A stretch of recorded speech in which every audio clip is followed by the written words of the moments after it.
Come on in. Hello there. How are you? Thank you for coming in, Jesus girl. How are you? Thank you for joining me on today. We're waiting for the others to come in. Good evening, good evening, good evening. Hello there, Diana. How are you? Thank you for joining me on today. Excited about you coming, excited about you being here. We're waiting for others to come. I hope you had an awesome day.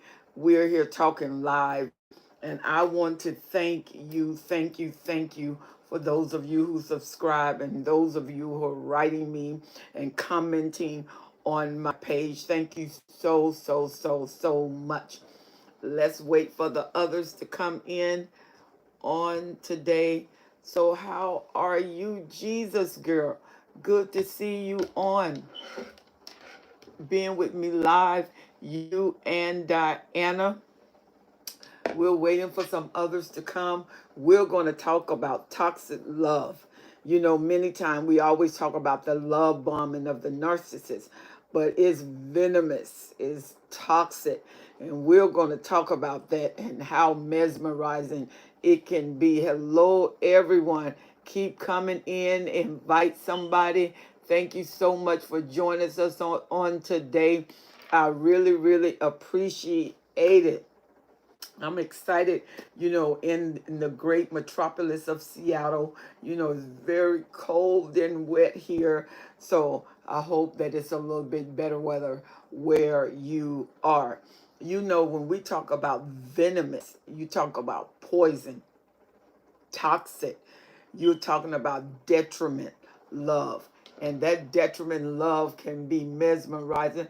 Hello there, my Chu. How are you? Thank you for joining me on today. I'm excited about you being here.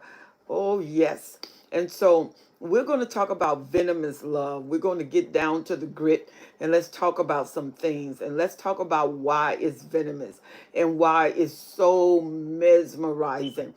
And when you love a narcissist, why is it so difficult to let these bad boys, bad girls go? Because there are female narcissists, and the female narcissists are very detailed, they're very catty, because think about the nature of a woman. So if you think men are toxic, women can even be more toxic. Yes, come on in. Thank you so much for joining us on today. Many of you have been in a relationship. Jesus girl say, yeah. She said, I'm fine. Oh, I am doing great. I am doing great. I'm just excited about this topic. Especially, I love the emails that you're sending me. And one of the things that you've been talking about is why is it so difficult to fall out of love with a narcissist? Why does it seem like you are under a spell, a hypnotic spell, when you fall in love with them? And that's exactly what you do. You fall in love with them. You think you grow in love, but your love is falling. You're going deeper and deeper and deeper and deeper and deeper and deeper. And the love of a narcissist always require everything. And that may be one of the reasons why it's so difficult to let them go, because they require everything and they take everything. They take all of your time, almost to the point of worship. You cannot halfway love a narcissist. They want everything. They want all of your energies. They want all of your time. And that's why it seems so draining, because with a narcissist, it's all or nothing. And then the narcissist, when they meet you, they start to direct you, they start to train you how to give them everything. Because in the love bombing stage, that's what they seem like they're doing for you. Like they really care for you. They're really into you. They're asking all of these questions. They're giving you all of the time. I mean, you can halfway think about them. And in the love bombing stage, they are there. They are calling you, texting you over and over and over and over again. And you are hearing from them all day. And you're thinking that they're so concerning. They're so attentive. And it's not attentive. They're so controlling, where they are vacillating all of your time to them, measuring all your time to them. And the next thing you know, you are giving full attention, full energy. It doesn't matter who's in your life. Sometimes your children, when you first meet the narcissist and you have children and the narcissist enter that family, that extended family, what happened is you gradually start moving away from the children and start moving toward the narcissist. And you look up and the narcissist is first. You're giving all of your attention, all of your focus toward the narcissist. You don't even dream and be creative like you were before. Why? Because the narcissist is taking your time. And this is not a regular love. If you notice with the narcissist, it's not like falling in love with someone that you've been in love with.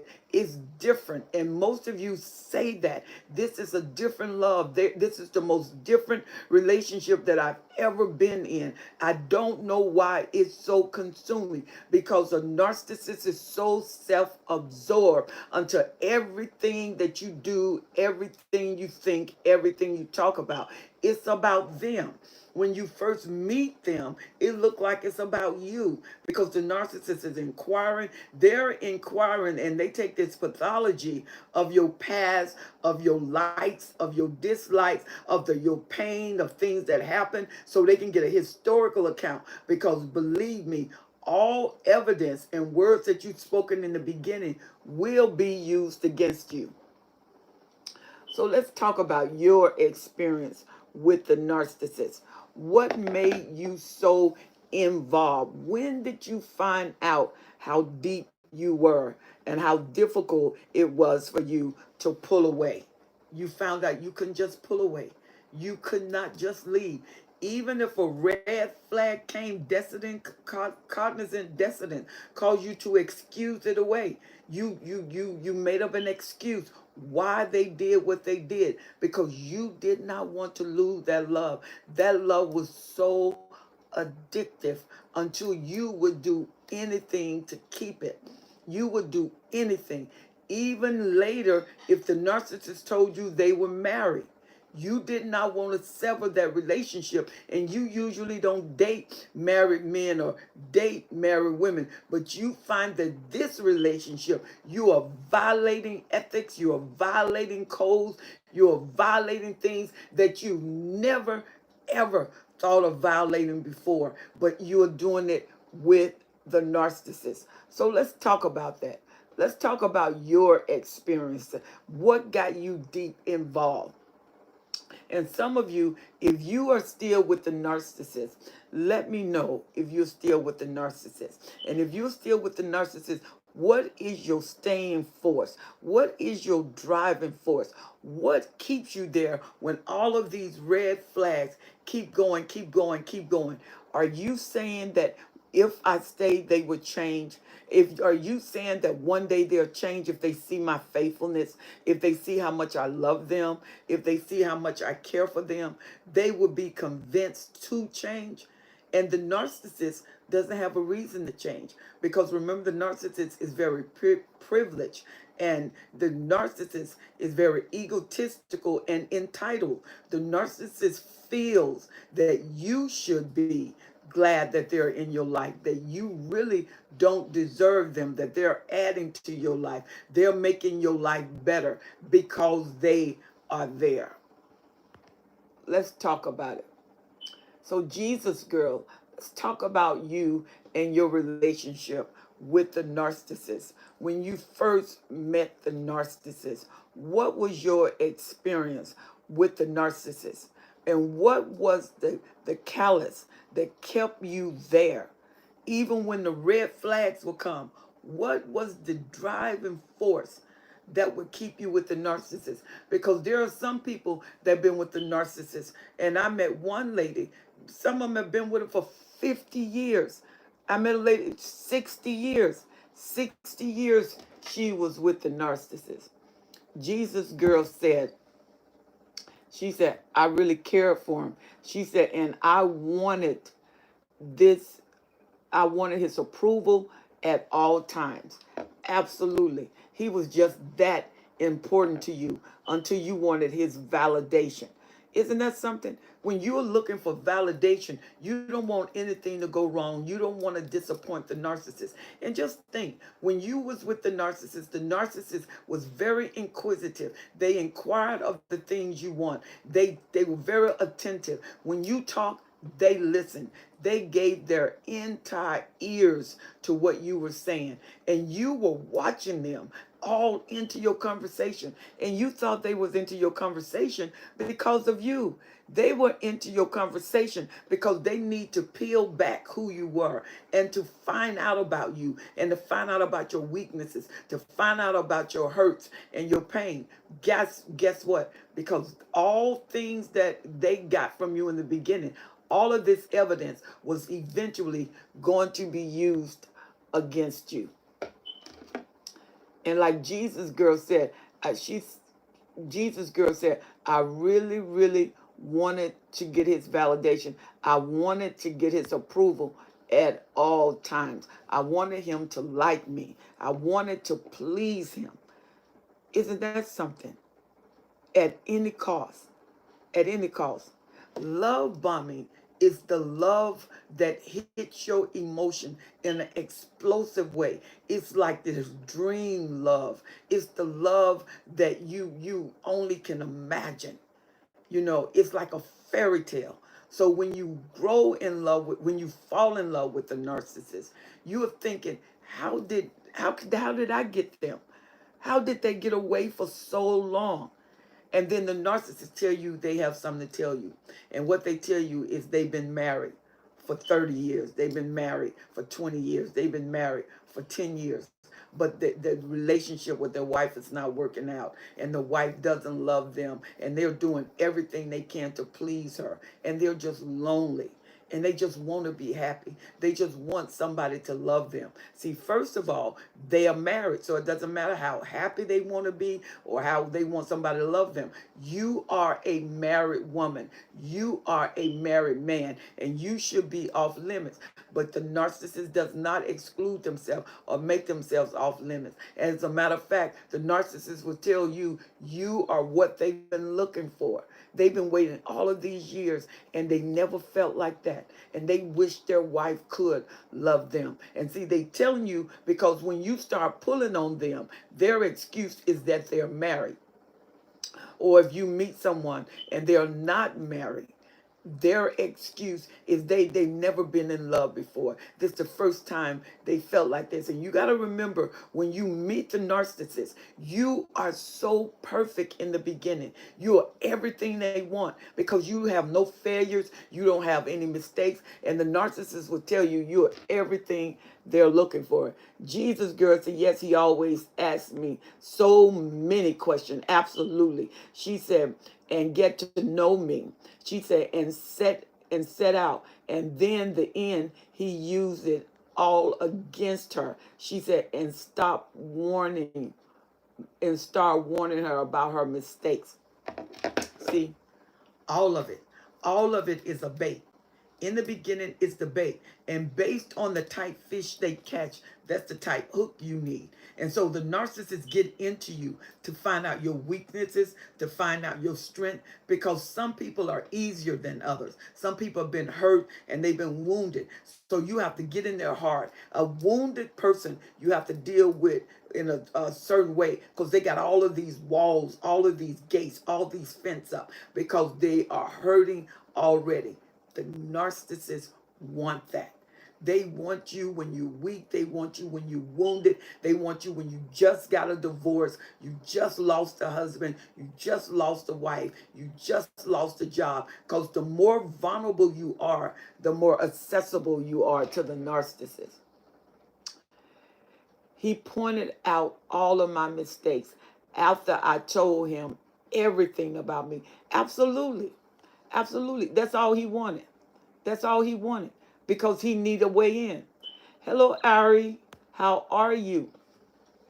That's all he wanted. So what that narcissist has to do was to bring you into his world, to bring you into what he wanted, to bring you into what he could capture. And what he wanted to capture is your mind. He wanted your emotions. He wanted you to feel, and then he wants your mind. Because locked in the corridors of your mind is this thing called your will. If he captured your will, he got you. Because you will at any cost to be with them. And you don't want to be away from them. You don't want to be without them. So the narcissist will make sure that they get you. And love bombing takes about three to 6 months. Usually it doesn't last beyond 6 months. And that 3 to 6 months is heaven on earth, it seemed like. It seemed like everything goes right before it starts to go wrong. She said, yep. She said, thank you for making me strong. She said, I was destroyed. The narcissist think he can destroy you, but you won't. You have more grit than you think. You have more strength than you think. And if you are still in a relationship with the narcissist, you have to ask yourself, why? When you have a pattern, especially you've been in there for 10 years, 15, 20 years, and you have a pattern. They're serial cheaters. They're serial liars. They're devaluators. They never build you. They're jealous. They're competition. They always competing against you. You can never do anything right. If you get a promotion, they take credit for all of your work, all of your creativity. Everything you do, the narcissists take credit. Because remember, they're self-absorbed. So the love bombing that they give you, it starts releasing those hormones in your body, just like crack cocaine, and bonding you to them. When those hormones are released, it gives you the desire. It gives you the craving. It marks your mind to keep going back to the original feeling.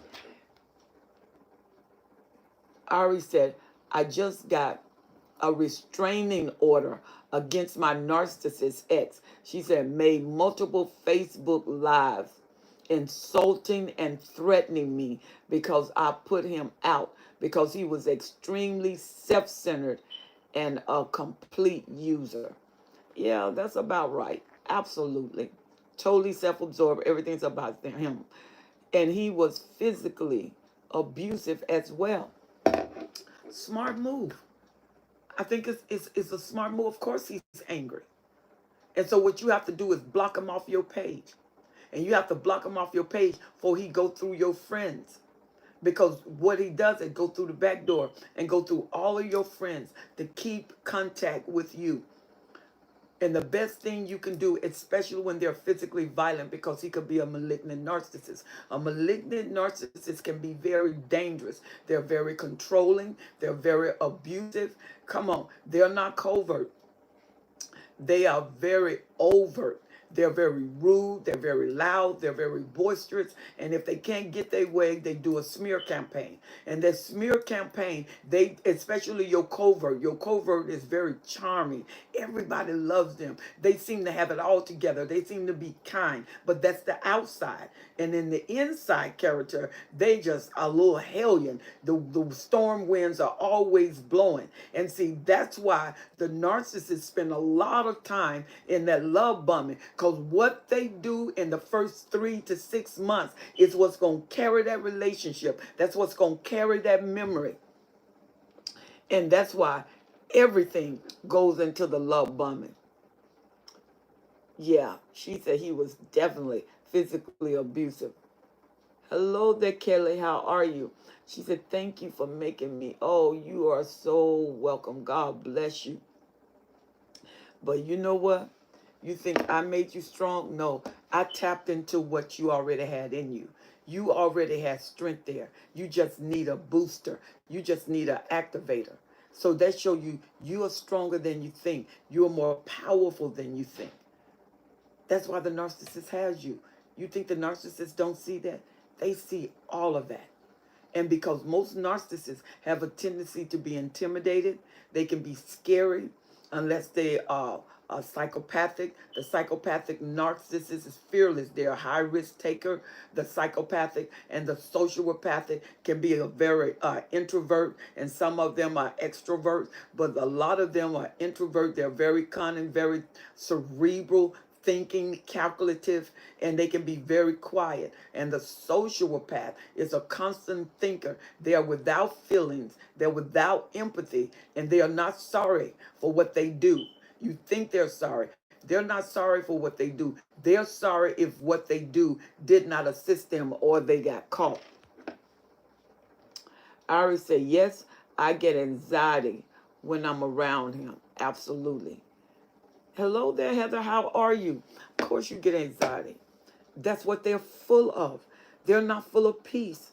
They are full of anxiety, full of fear, full of control. So every time you get around them, you feel what they feel. You feel their holes. You feel their void. You feel their intensity. And that's why, if you notice, a lot of times narcissists, they don't sleep a lot because they don't need a lot of sleep. They're very calculative. They're always thinking of their next move, their next victim, their next supply. And if they discard you, they have to have another supply on the hook. And their discard is based on how they reach that supply.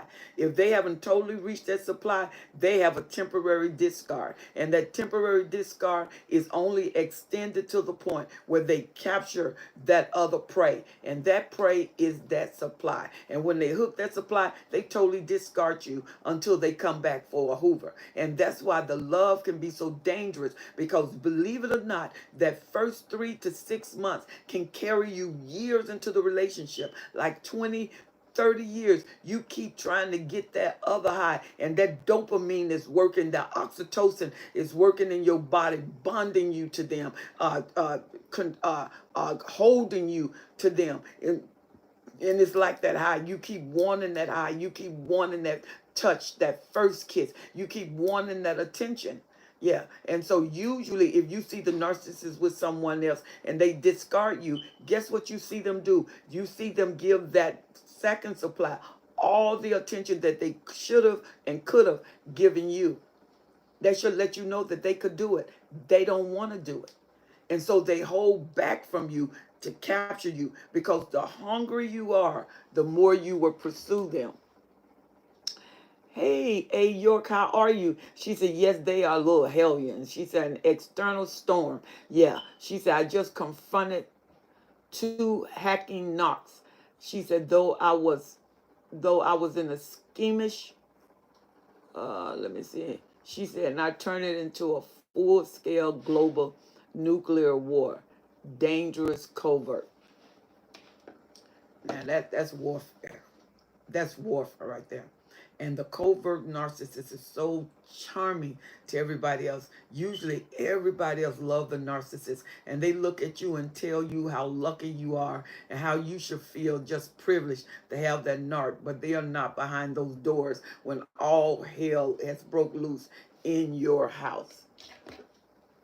And Ari said, and this trauma bond is really, she said, I really need to go through the throne and plead with God to break this tie. Yeah, you have to break that soul tie. And see, the trauma bond is to trauma you, award you, traumatize you, award you, traumatize you, where you confuse the brain. And once you confuse the brain start accepting and adjusting to what it would normally reject. And that's why that trauma bond worked. That trauma bond worked so well until the abuser is what you start pursuing. And even though they're hurting you, you start pursuing the abuser. You start trying to please them, validate them. And the more abuse you sustain, the more pursuit you go after them with. She said, no doubt. Thank you. Absolutely. Yeah, that trauma bond is the trauma bond is what'll keep you in a relationship for 40 years. The trauma bond is what'll keep you making up excuses. The trauma bond, that's that addiction. And it's like being on drugs. I mean, you seem like you can't do without them. And whatever the narcissists want, if you don't watch yourself, you'll find yourself giving that to them. And they are just tearing down everything they can do. She said, accepting the narc's brain waves. Yeah, that's transference. I did a narcissistic overlay, when the narcissists take over your personality and they literally lay on who you are, and they take and cover you with who they are, and you can't be seen. Everything they see is the narc. You start acting like the narc. You start thinking like the narc. You start meditating like the narc. You start contemplating like the narc because of that narcissistic overlay. And they hide you because they overshadow you with what they are. And because the narcissists feel like they are right, they feel like that grandiosity, that grandeur of them, they feel like you are wrong. And so because they feel privileged, they overlay everything about you. Nothing that you do without them is good enough. Boy, I tell you, that one was good right there. Yeah, absolutely, absolutely. She said this trauma bond is really, she said, I really need to go to the throne room. Yeah, because you have to break it. You have to sever it. It's like severing a soul tie. You have to get in there, get to the root of that soul tie. And that's when two minds have joined together. That's why if the narcissist leave and the narcissist discard you, the narcissist can be going through some at 3 o'clock in the morning. They can be in a totally different state. And you would pick up on them. You would pick on the fact that they're sad. You would pick up on the fact that something is going on because of that soul tie, that bond. And if you have a bond, think about the narcissist. The narcissist also is with a bond. They don't escape. It's just that there's such malignancy with them. They use it for their benefit, and you're trying to use it for the benefit of the narcissist to win the narcissist. And Heather said, thank God for these videos such as this. She said, Miss Helen, she said, God uses you to um, help us up. She said, for sure. She said, I once was blind, but now I see. Absolutely. Especially when you finally get an answer to what this craziness is all about. Because nobody will believe half the stuff you tell them. They would not believe that the narcissist does that. And most people would think that you are crazy. Hold on, guys. Oh.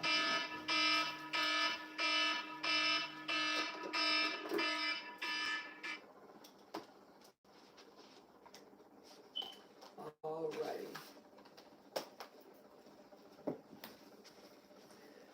All right, that was my alarm system going off, guys. Sorry about that. So, and this is why the love bombing is like a weapon. They come in with their weapon, and that weapon is fully loaded with who you are. And see, you become the bullets. They get the weapon and they load you up with what they're using as a weapon. And they need your character. They need who you are to upload their next move, their next scheme, their next scam. They use you to do that. And what they have to do is slowly wheel you in and break you down.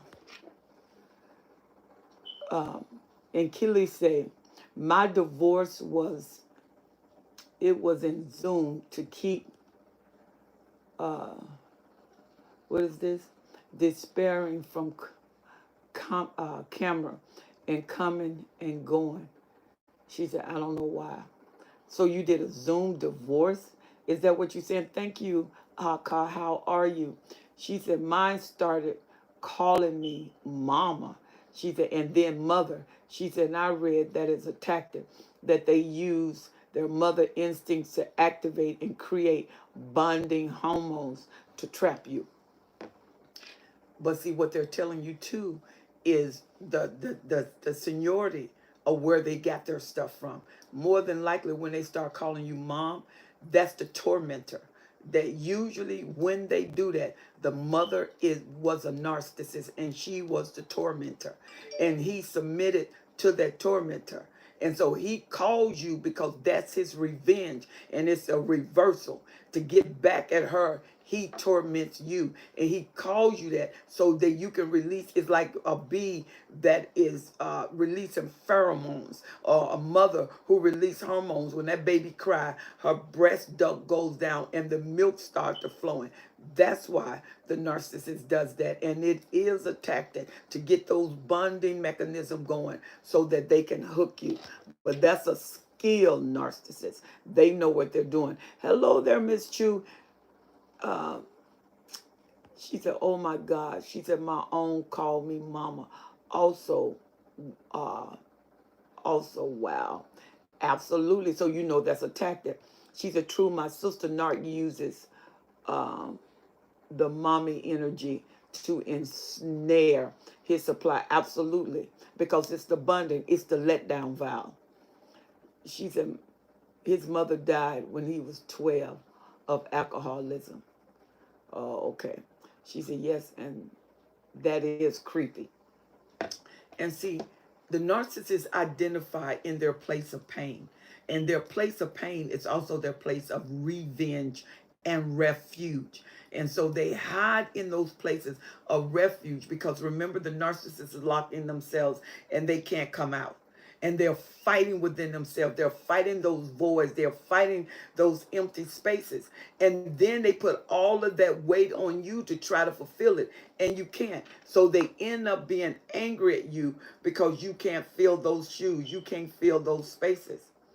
And so they punish you. So that mom issue is to get those endorphins going, to get that dopamine going, and get those bonding hormones going, so you can bond with them. And when you bond with them, you feel responsible because it's hard for a mother to leave a child. It would be hard for you to leave that narcissist, and that's the tactic that they're using. Isn't that amazing? At least 3 of you came on there and said that. So you know the narcissist is using that. That is amazing how they use that. And they're going to use it against you. Not for you, against you. Let's see what we have here. Heather said, she said, what causes the huge emphasis on sex for them, Helen? Can you explain that craziness? What causes the huge emphasis on sex? You know, when you have a somatic narcissist, sex is powerful because it is the bonding of a soul tie. It is the increase. It is the main core that holds you emotionally and psychologically in position, especially if the narcissist is a skilled sexual partner. And usually the somatic narcissist uses it tremendously. The covert narcissist uses it. The malignant narcissist, usually all narcissists, the only person that may be slow in that is the cerebral narcissist, because the cerebral narcissist, sex usually don't get them as much as the other narcissists, because they like the mind. They like to impress on their mind. And one thing about a cerebral narcissist, they have good sexual control. That means that they can just go without it. You can take your clothes off, you can flirt with them, and they can just go without it. They train their mind. And if you notice a narcissist, notice their mind. They're trained their mind in areas of weakness like sex, and they keep control of the sex. And even though you try to break them down, they feel the passion, they feel the urge like everything else. But the narcissist uses sex as a control. And what they do is practice control, because they know that if you're going to break them down, you can definitely break them down in the bedroom. And it doesn't matter what part of life or what area of the house that you're in, the narcissists hate to lose control, even in the bedroom. And that's why sometimes sex can seem so mechanical. And my Chu said, exactly. She said, she does. It's like being high around the mommy narc. Absolutely.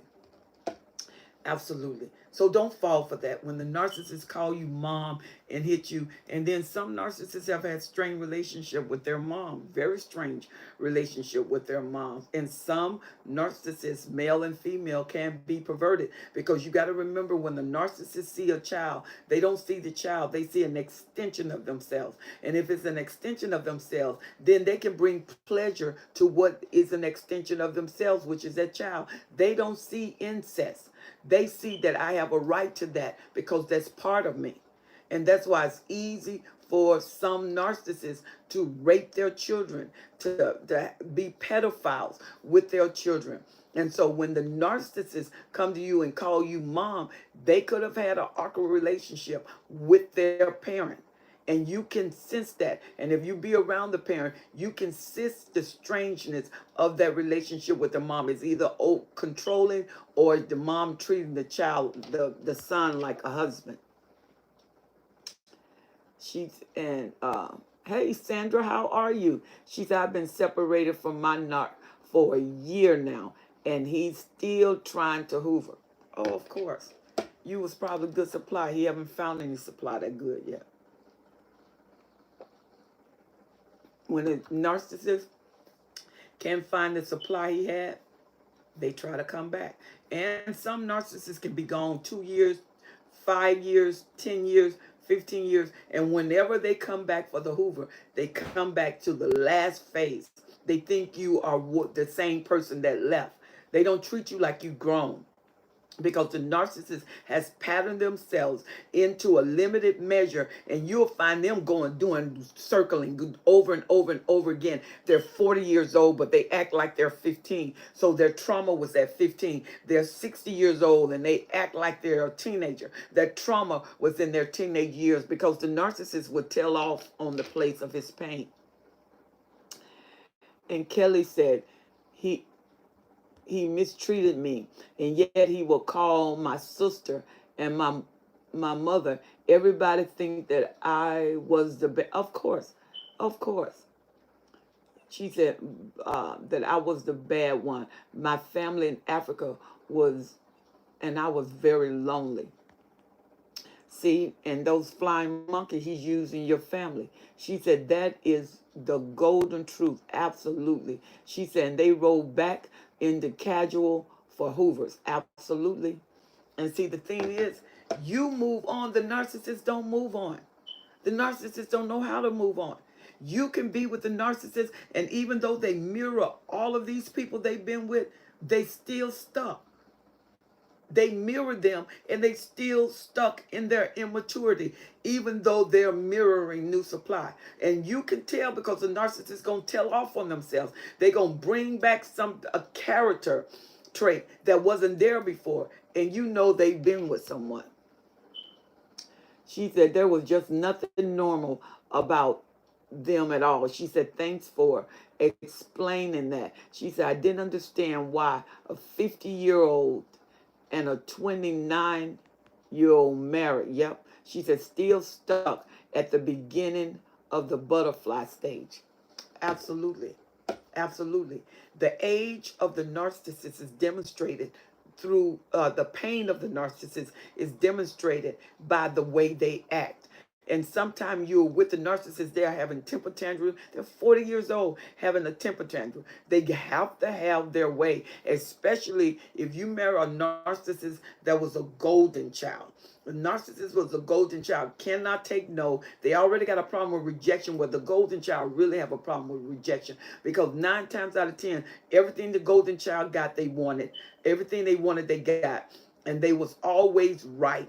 And they was never the scapegoat. Everybody else paid the price for that golden child. And that golden child was perfection, because the narcissist saw that golden child an extension of themselves. And the way they treat that golden child is the way they see themselves. So when you marry a narcissist or live with a narcissist that is a golden child, is hell on earth, because they get what they want at any cost. They will manipulate. They like somebody who has an attention deficit. A person who have attention deficit, once you get their attention on something, they stay there. You cannot break that focus until they get what they want. That's the narcissist. Heather said it's almost like you have to be ready to do a constant cheerleader because they need praise. They need praise all the time, all the time, all the time. And the older the narcissists get, the worse they get. When the narcissist is skilled at what they do, they can be very, very dangerous. Very dangerous. Because they specialize in your will, they specialize in your emotions, but they specialize in hostile takeovers. She said the golden child was only the only child. She said out of everything they ever wanted, never learned to share. Absolutely. Heather said bingo. Absolutely. That golden child narcissist, that is hell to pay because they want what they want when they want it. And the narcissist, you can go to bed and you can say no. They will talk to you all night. They will keep going and keep going and keep talking and talking and talking. So you keep staying on the subject. They would eat and go back to that same subject, and they would talk all through the night. They won't let you sleep. You know you got to get up at 5 o'clock, 6 o'clock in the morning. The narcissist literally talk all night. You get up to go to work. The narcissist is on the phone, texting you, calling you, texting you, calling you, texting you, calling you. And they would do this until they wear you out and they get what they want. Hey, Kelly. She said, my narc admitted. She said, admitted hasn't admitted he triangulated me with his baby's mama, but told me he doesn't have any feelings for her. She continued to use his child as a weapon for me to accept all of his behavior. Yep, you're going to have to draw the line. You have to. She said, and his triangulation, a form of control, is absolute control. Absolute control. She said, been there, done that. Absolutely. Triangulation is to empower his circle. And how he empowers his circle by tearing down one and building one. And then once he builds that one, he'll go tear that one down. And the more he enlarges his circle, and if you notice the narcissist, you don't get the narcissist emotion. Why? Because the narcissist he gives himself out, and he's only with you in pieces. You give him all of you, and the narcissist only give you pieces of himself. And he give you enough to keep you there, but he don't give himself. He's absent, though present. So you get pieces in a relationship. You don't get a whole relationship. The narcissist don't know what that is. So when the narcissist, I love you, he love you with that piece.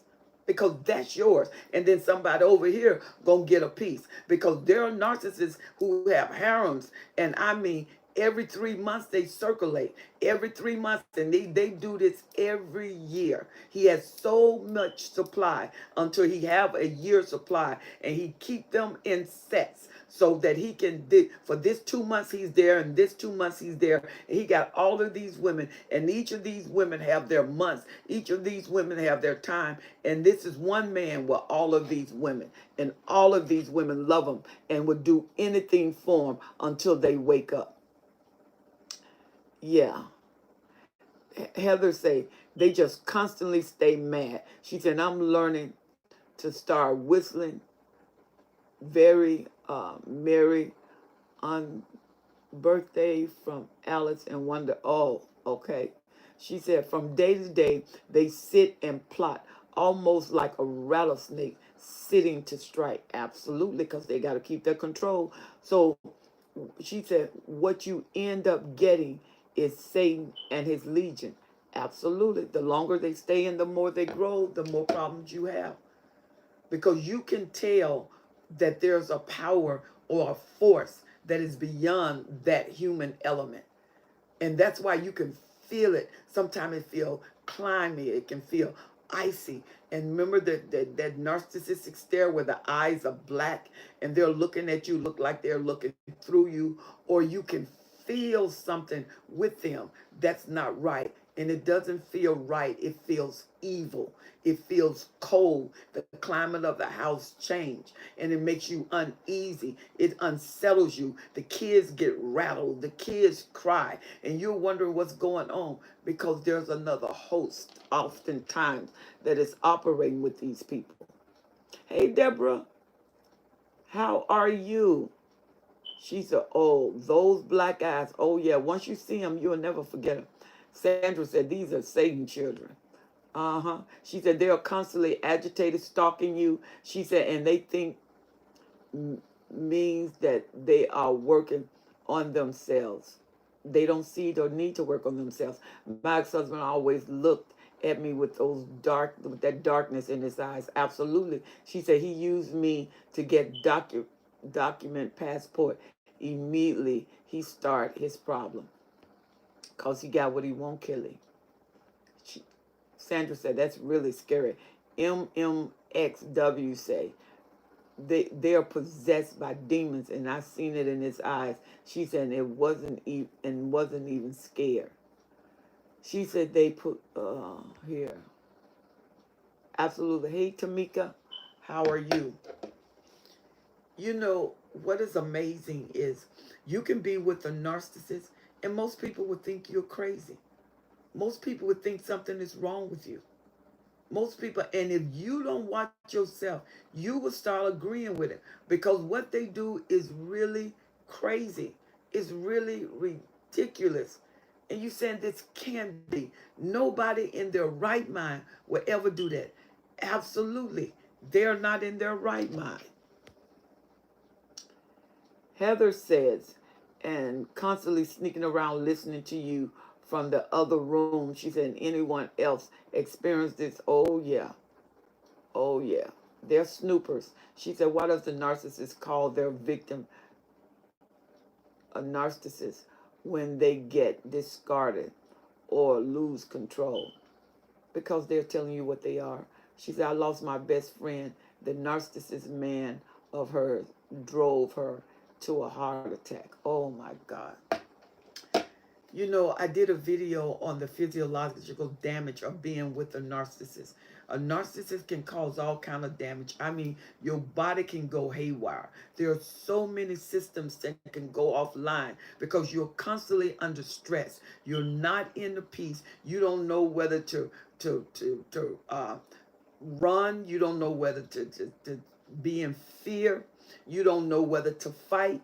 So when you are constantly on edge, anticipating problems, and your body, that cortisol in your body building up for fear and that adrenaline, and it's to the point that when they pull up, your adrenaline goes off, or the phone ring and you think it's him or you think it's her because you know something is wrong. Nothing is going to be at peace, and it's always, always, always something. When you live like that, your body cannot handle all of that acid in your stomach, the anxiety that goes with you, the lack of sleep, the lack of peace. Your body can't handle that. So a lot of people do have a heart attacks. People even commit suicide. And some people, they got all kind of fibromyalgia, all kind of different things that go on with their bodies. And some of the doctors can't even assess because it's stress related.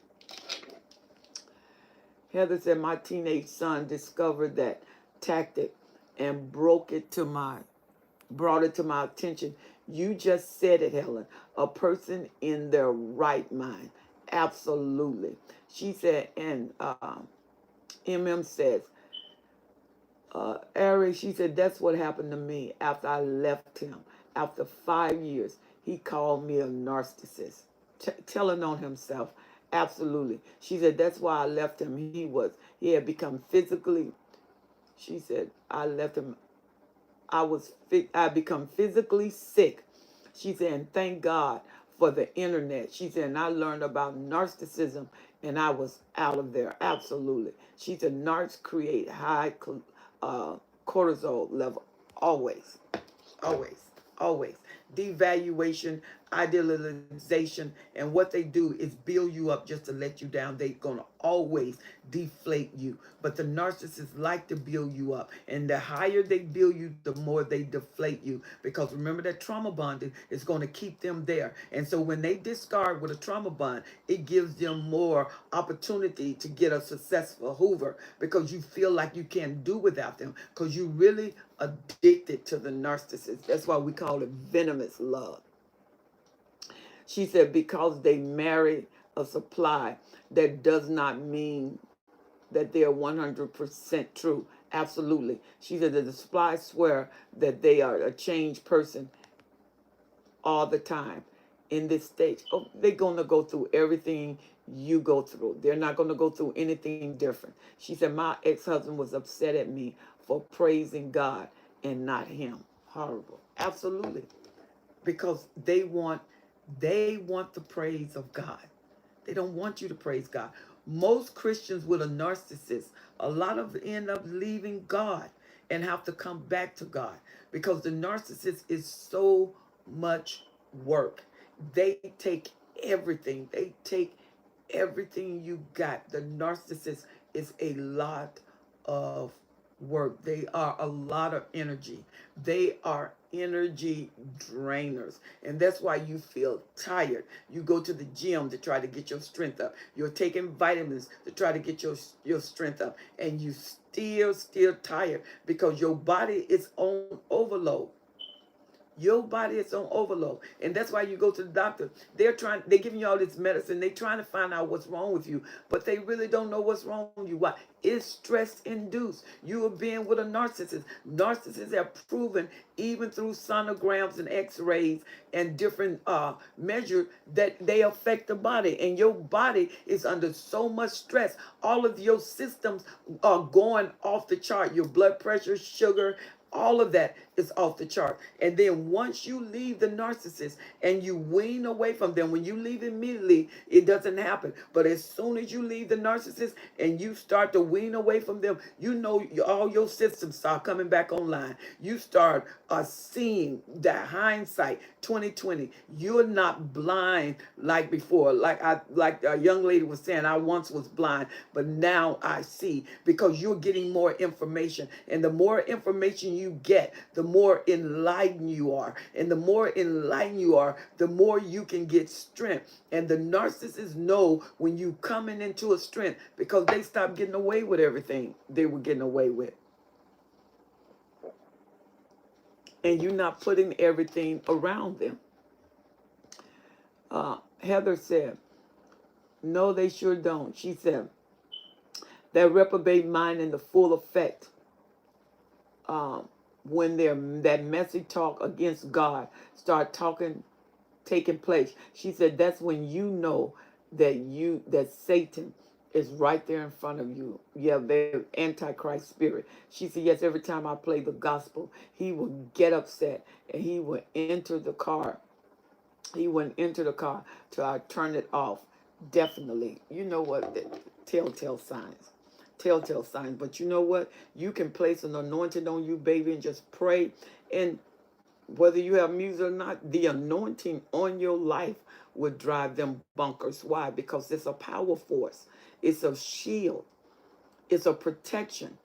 And they can't penetrate. And the narcissists were very, very hard. And that's when you start going through devaluation. And the narcissists tell you you're not about nothing. You're a liar and you're a narcissist. Where would they get that from? That you are a narcissist. So you are telling me you are aware that you have MPD? Because some of them may have been diagnosed. They're now all over self-aware narcissists. They know that they are narcissists. They know that they have NPD. They know their traits. They know what they feel. And when they call you that, they know what they're saying because they know what they are. That's not who you are. And Sandra says, Ari, she said, my ex was the same way.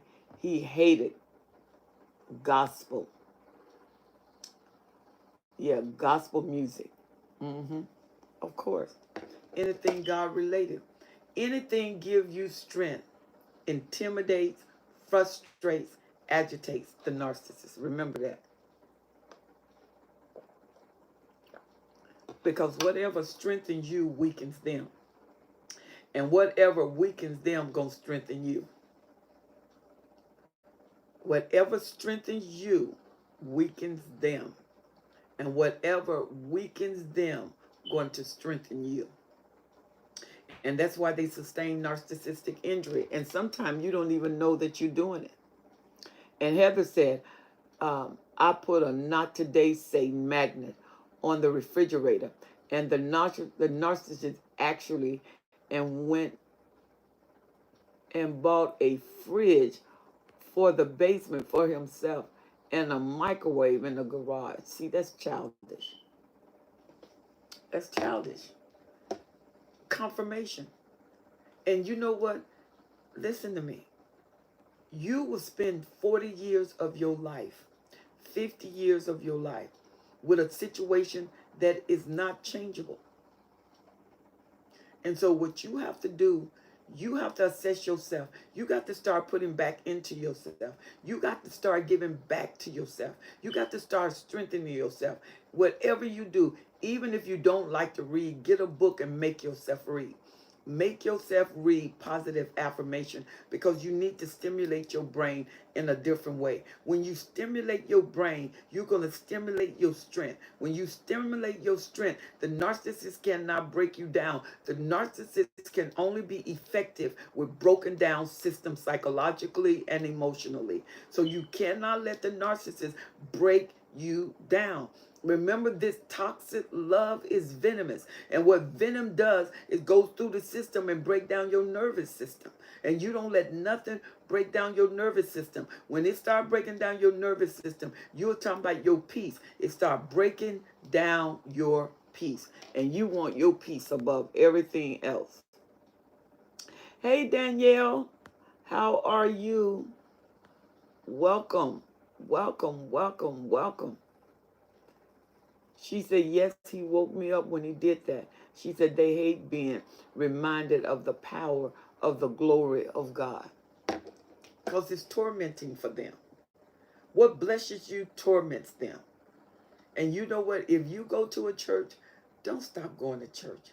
Go back to a church. Get an area of strength. Those of you a Christian, go to the church. And you're not a Christian, go to the source of strength of empowerment, where you can regain who you are and you stop losing who you are. You can regain your strength back. God is greater than any problem. God is greater than any narcissist. And once you believe that, and you convince yourself of that again, what is going to happen is you're going to find the dynamics is going to change. Because when the dynamics change, your strength comes. And when your strength comes, you accelerate, you expand, and you grow.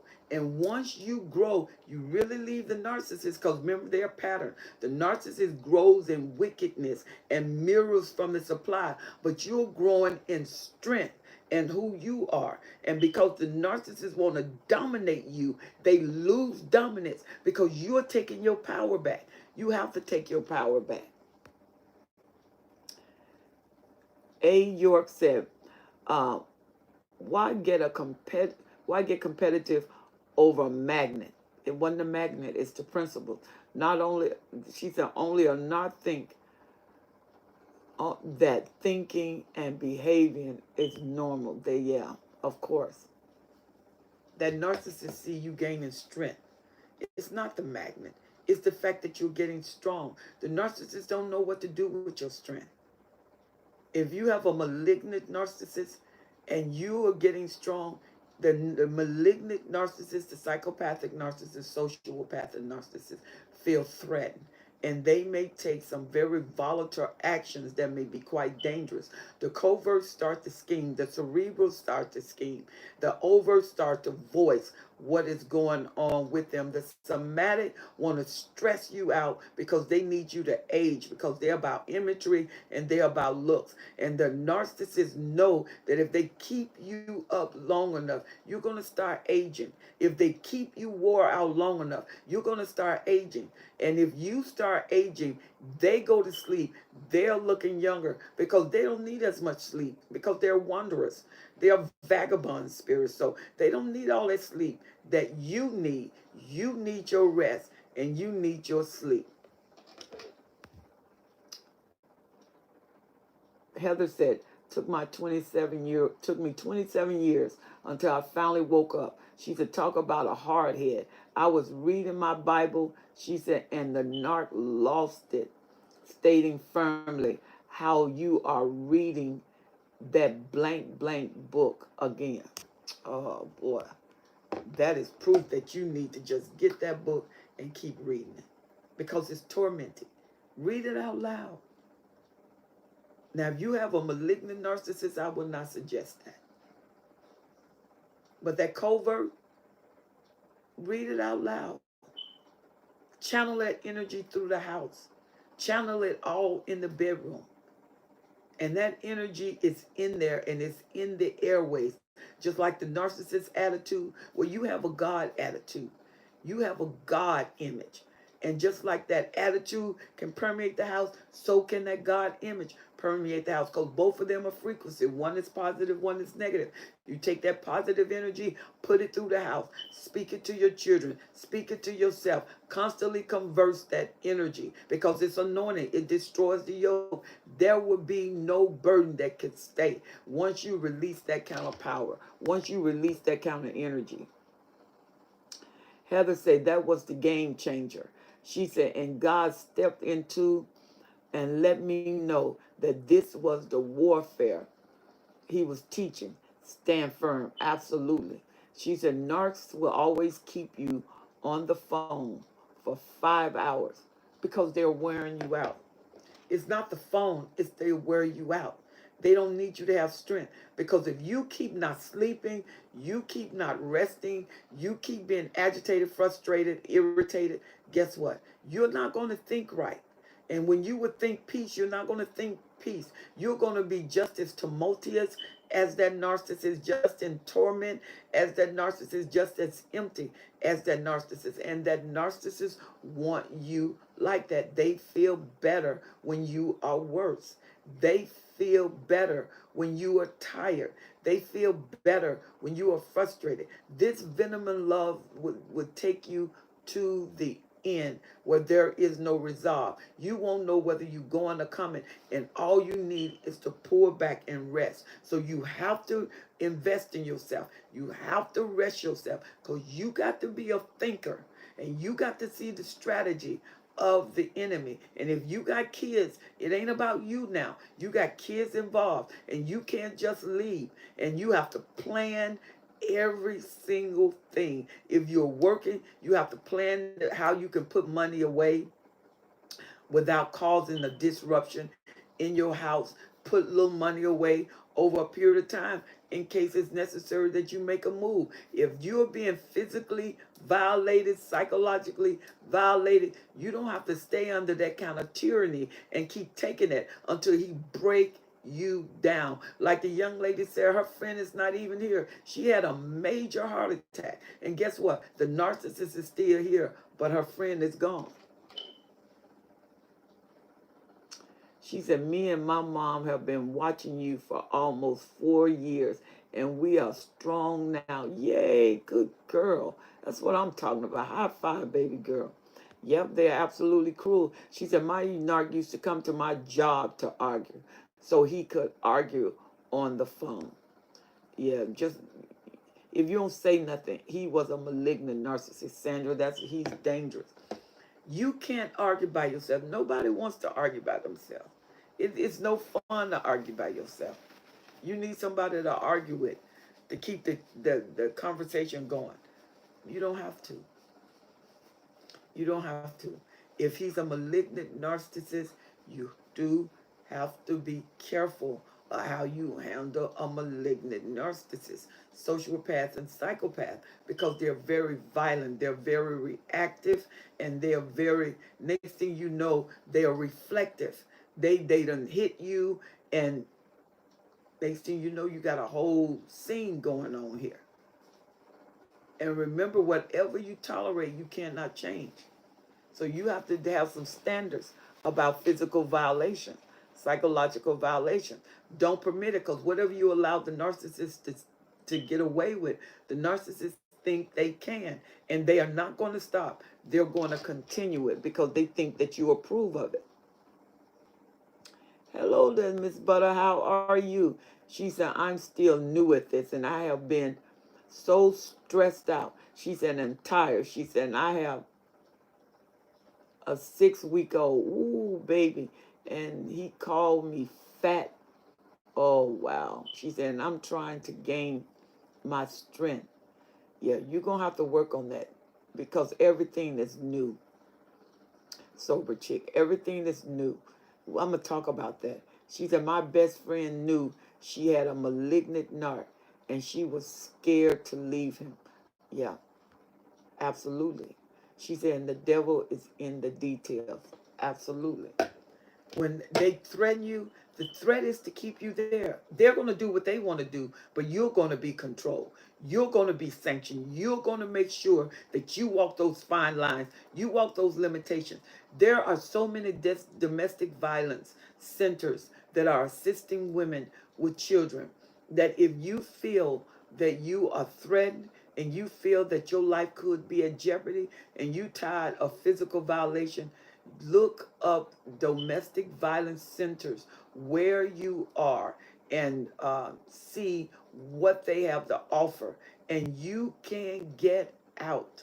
You can get out. If you are being beat, you may not want to make a police report, and you may have to leave the house. You cannot make a police report and stay there, because they may make him leave. You have to see how the domestic violence laws are in your state. In the state of Washington, they are very strict. If you have a domestic violence case, you cannot drop the case. The state will take the case and prosecute you, prosecute that person who committed the act. They will not drop the case. They're very serious about domestic violence case. So check out what your state offer in the realm of domestic violence. They have plenty 1-800 numbers that you can call. They have counselors that are online that can assist you. They also have a crisis line. You can find out what that crisis line is, and they will assist you. Look in your state for the crisis line. Look in your state for the domestic violence line, and they will ABC you, even cause you to come out and go to a place of safety and security for you and your children. And no matter what, remember, when you leave a domestic violence situation, don't go back. Don't let him talk you back. Don't let him cry you back and act like he's repentant and act like he's sorry. He's not sorry. He just wants to get you out of the place of safety so he can recommit that act all over again. And it could cost you your life. So be very, very, very careful when you are going to a place of safety. Don't let them know where you are. Follow the rules of that YMCA.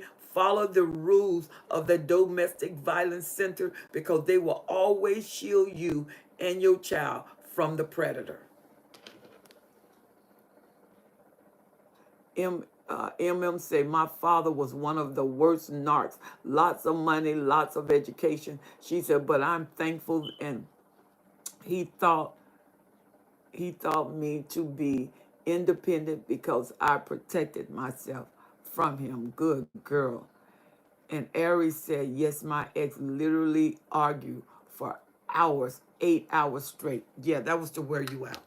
They ain't care about no argument. He wants to wear you out. He wants to make sure that you're not sleeping. And they'll keep on, keep on, keep on, keep on, keep on until they tire you out and stress you out. And 9 times out of 10, when you get so tired and they're talking and talking, talking for 8 hours, you got to go to work. A lot of times you'll just say yes to anything just to get them to be quiet. So that is a tactic. That is a strategy that you have to fight against it. And you have to protect yourself against that, because that deviant spirit will wear you down. Because the thing of the narcissist is to get what he wants at any cost. And see, now you got children, a 6-week-old baby. Oh my God. Baby girl, you keep listening to these videos. You keep strengthening yourself. Don't talk too much. Don't talk too much. Be quiet and grow. Be quiet and listen. And if you are in physical endangerment and you are in trouble, you call your domestic violence center. If you can trust your family, get out of there with that new baby, because they won't care anything about that baby. A malignant narcissist will beat you and they don't care about that baby. You have to care about that baby. You have to care about that safety. You find you a group.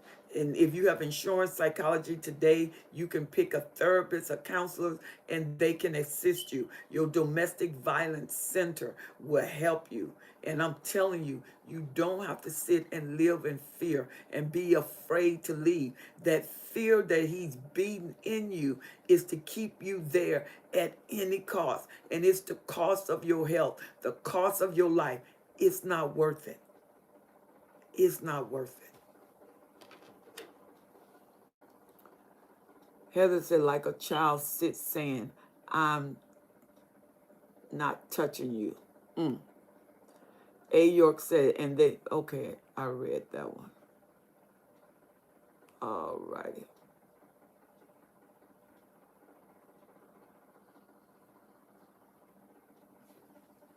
And see, I think you have to watch being frustrated.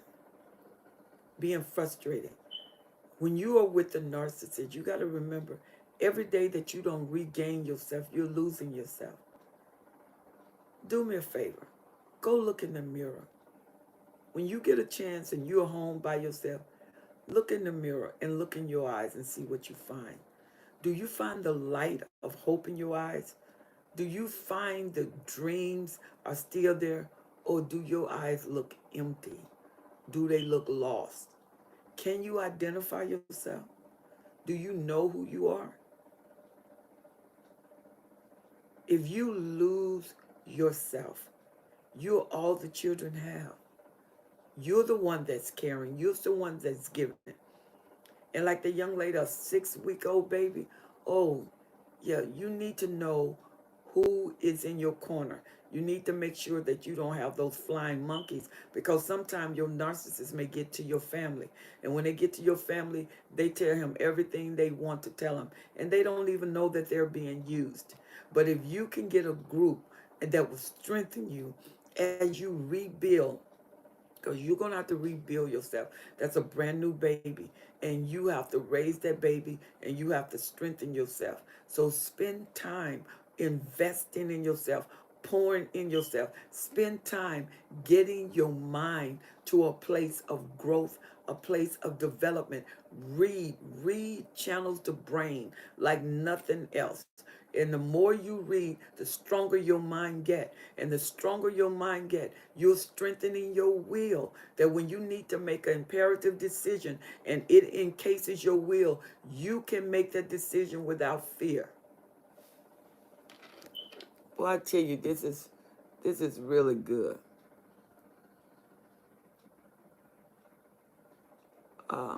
Sober Child said, I am looking for a therapist. I'm starting to feel like I'm losing myself. Oh yeah, that's what I was just saying. She said, I've been trying to fast and pray.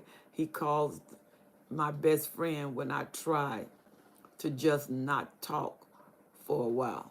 You know what? So that's a best friend you can't trust. She's probably a flying monkey. I wouldn't tell her anything. I wouldn't put no words into her. If he can talk to her you don't want to talk to her because everything she knows, he knows.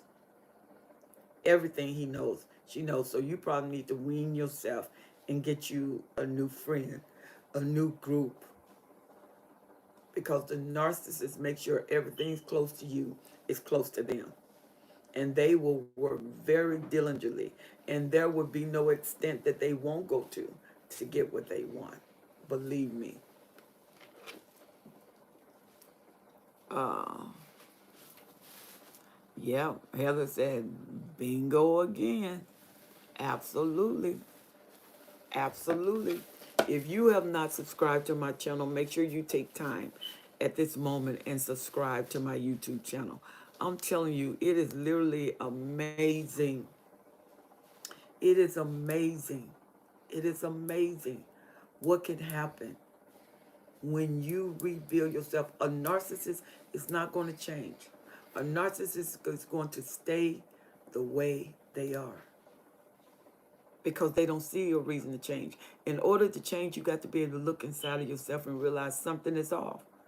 A narcissist won't acknowledge something is off. A narcissist won't look inside themselves. They'll look inside themselves and say, you're off. But they're not looking inside themselves to say that they're off.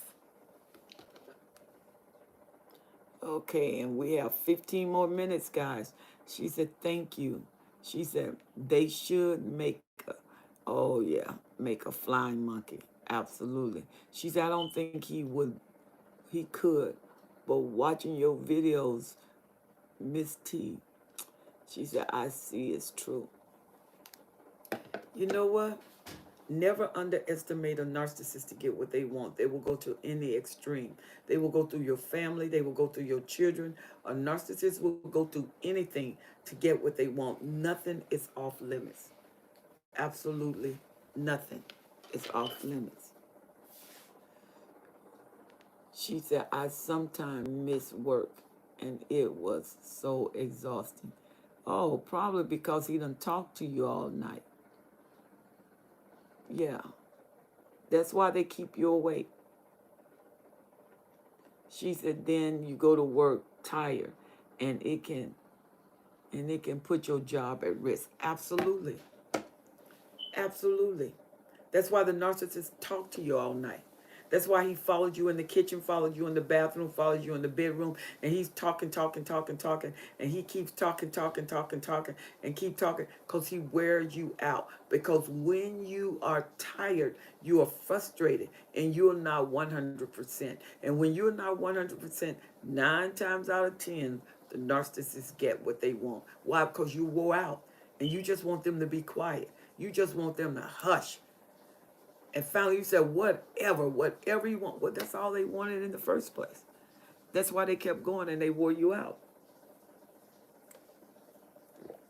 Because the narcissist wants what they want at your cost, at the cost of you. She's a hostile takeovers, even mocking the dead.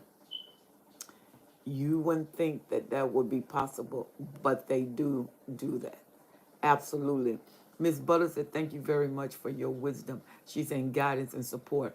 Found you over 3 years and never knew what the narcissist was. She said, once started watching you, I realized who he was, and I left in 2019. Yay. Good girl. So you have peace is what you're saying, and you're working on yourself. I don't know how long you was with the narcissist, but the longer you away, the more that fog leave, your brain start to open, the sickness leave, you start to sleep, you start to rest. Hindsight is 2020. You start to realize what you were dealing with. And thank God when God gives you freedom, because you're not locked in there for 40 years, just at the end of the 41st year to get what you got the first year. You never have insecurity. You never feel confident. You never feel complete, no matter how long. I did a video called The Old Narcissist. Go back and look at that video. These are videos that talk about narcissists that have lived 80, 90 years. They don't get better. They get worse. And the older they get, the worse they get. And the worse the relationship get. That narcissist is a narcissist is a narcissist no matter how old he is. Hey, Jess Desmond, how are you? How are you? God bless you. We have 10 more minutes. So if you have any questions for me, please feel free to write your questions in, and I will answer the question. The next time I come on live, I want us to go on YouTube, and then I will have it on Clubhouse too. So we'll be able to hear you, and we'll be able to talk to you. Those of you who have not got on Clubhouse, make sure that after you get off, you download Clubhouse and make sure you're on Clubhouse, because Clubhouse is auditory. We can hear each other and talk to each other. And I would love to hear you vocalize some of your experiences. Hey, Coach to be Karen, how are you? She said the ex followed me everywhere into the bedroom. She said talking through my shower, talking even in my sleep. She said found you 2020, escape 1820, 820. She said divorced after 33 years, God. 33 years. She said you are on point with this, Helen. Thank you so much, Heather. She said yes, the following to different rooms is very true, because they're wearing you out. That is a narcissistic tactic. They want to hammer your will out, hammer your will down. That every time the narcissist win a battle, it confirms what they believe about themselves, that they are better. It confirms that even though they say that psychologically to themselves, inside of them they got this gaping hole. Inside of them, their voice. That's why you don't have no peace. That's why every time it's everything is argumentative, because the narcissists, whatever they are, that's all they can demonstrate. That's all they can demonstrate. What are they demonstrating? A lack of peace, anxiety, frustration, and you get that all in the atmosphere. Can you imagine living in an atmosphere and it's frustrating all the time, devastating all the time, fight, flight, or freeze all the time? You're nervous, and you drop a pin on carpet and you're jumping, and you're trying to raise children in this condition. And like the young lady said, when I look at myself, I feel like I'm losing myself. You cannot. You are all you have. You can't lose yourself, because that's what the narcissists want. The real trophy of the narcissist is to get you to end and don't want to exist anymore, or to lose it, and to be on pills and volumes, just a pill to go to sleep, or pill to wake up, and a pill to exist, because you are so nervous and apprehensions,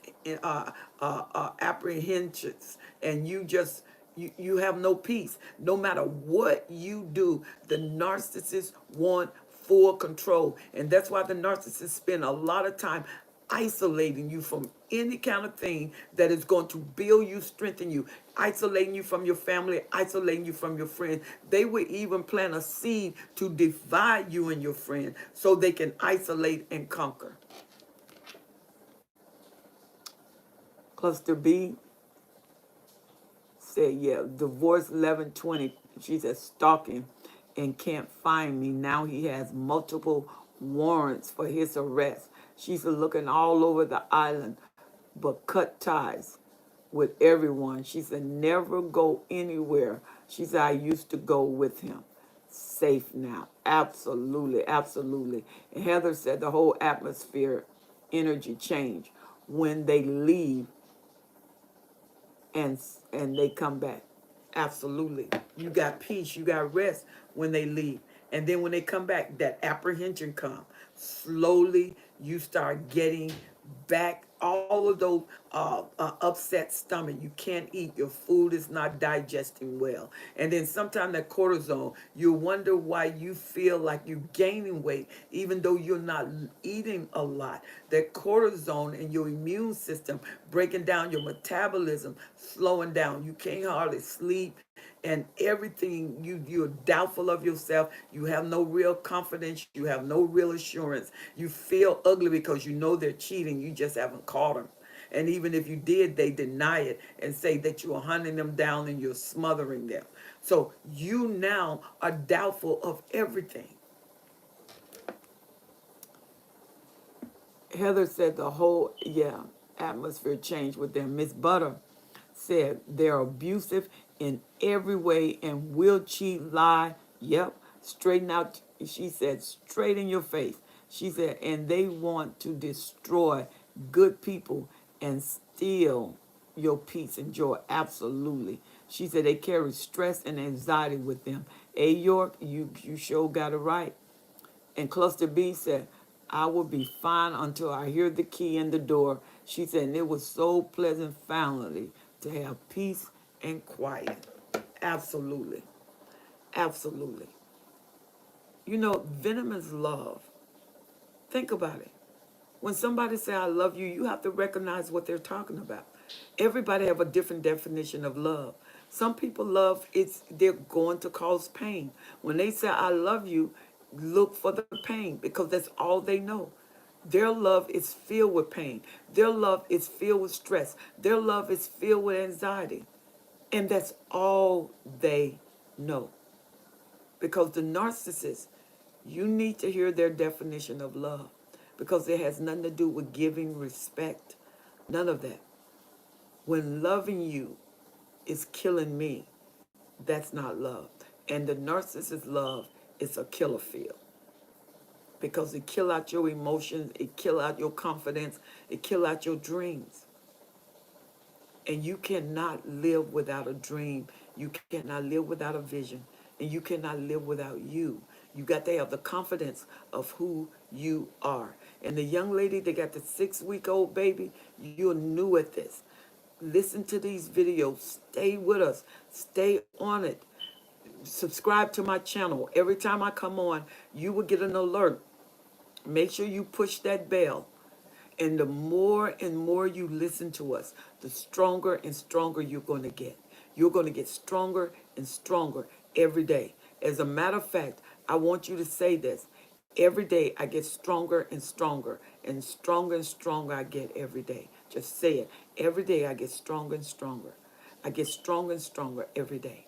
I get stronger and stronger every day. You say 1,000 times. You look in the mirror and you say it. I get stronger and stronger every day. One day that's going to go off in your spirit and the strength of who you are is going to manifest. And what you tolerate, you're going to refuse. You won't be anywhere where you're tolerated. You'll be a place where you're celebrated. Wow, guys. This has been awesome. We have been online for an hour and almost an hour and a half. Doesn't seem like it, huh? That time went by so quick. I want to thank you for spending this time with me, and I will be back on in a couple of days. But remember, I need you to go on Clubhouse and make sure that you download Clubhouse so we can be on YouTube and we can be on Clubhouse. I would love to hear your beautiful voices and to be able to hear you talk about your experiences. And the other people that are online want to hear your experiences. Like Karen, 33 years of raw experience under her belt to encourage the women that they can do it and that they can make it. She said, he never loved me, only what I could do for him. She said, and when I was calm, feeling peace, he was tense, anxious, and he would manufacture arguments, accuse me of cheating. When she said, and when I acted, then he would be calm. Absolutely. That's all they want is a reaction. And Heather said, thank you, Helen. You are so welcome. And this is Sober Chick. She said, I get stronger and stronger every day. She said, I have to rewatch this. You know, Sober Girl, you are. And you're going to get stronger and stronger. You're going to get more powerful every single day. You just start saying this every day. I get stronger and stronger. Every day, I become more powerful. Every day, I walk in wisdom and authority. You start saying those confessions and those sanctions toward you, because you deserve all the beauty and all the strength you can get. And I'm telling you, you are more powerful than you know. And that superwoman is going to come out. You can do this, and you will. Hey, everybody. My time is up. I have enjoyed this time with you. I'm trying to come. If you see, I'm coming on more, and I want to do it before I start my international travel again. And so I want to spend time with you, and I want us to come on live. So remember, if you don't have Clubhouse, download Clubhouse. We're coming on YouTube, we're coming on Clubhouse, and I want to hear your voice. And we're going to encourage you, and we're going to strengthen you every single day. She said, thank you for the words of faith, confidence. She says, coming back. Good girl.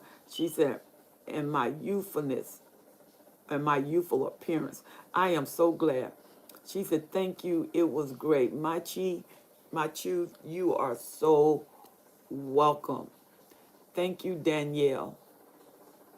Those of you who would like to spend time with me, uh, I do Zoom as a coach, and I also do audio as a coach. The choice is yours. You can write me at destinyhepper12s@gmail.com.